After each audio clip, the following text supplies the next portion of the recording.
Welcome to my chambers. I'm holding this Android because there's a quote here that I want to read to you in a couple of seconds, which profoundly crystallizes the point that I want to make.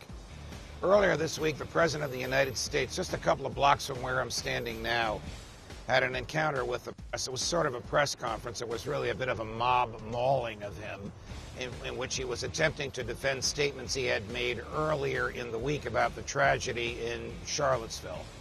I believe that the president was attempting to say that there were good people on both sides and bad people on both sides, and he condemned the bad.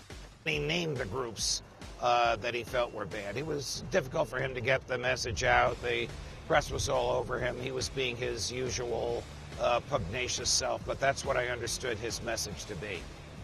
Then he said something that was very poignant, talking about the removal of statues of Confederate generals from cities throughout the country. Sometimes these removals occur when the government that owns the land that the statues are on, so the government owns the statue, decides to get rid of it.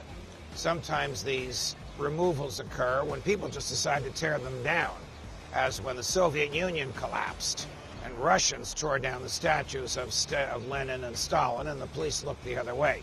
Here the police have been looking the other way also. The president made a good point, and I want to underscore it. And I believe he's correct. Where does this end? How much of history do we want to erase? The pyramids were built by slaves.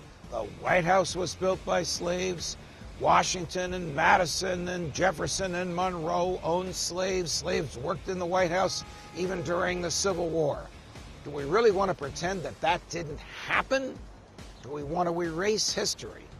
I suggest we're in a very bad place when we want to erase and deny history.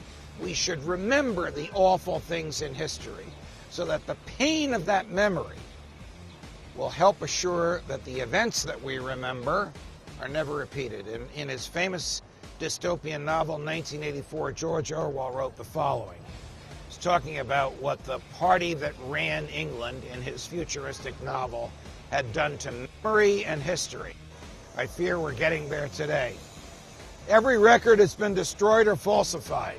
Every book rewritten. Every picture has been repainted. Every statue and street building has been renamed. Every date has been altered. And the process is continuing day by day and minute by minute. History has stopped. Nothing exists except an endless present in which the party is always right. Welcome to my chambers. Fight the good fight.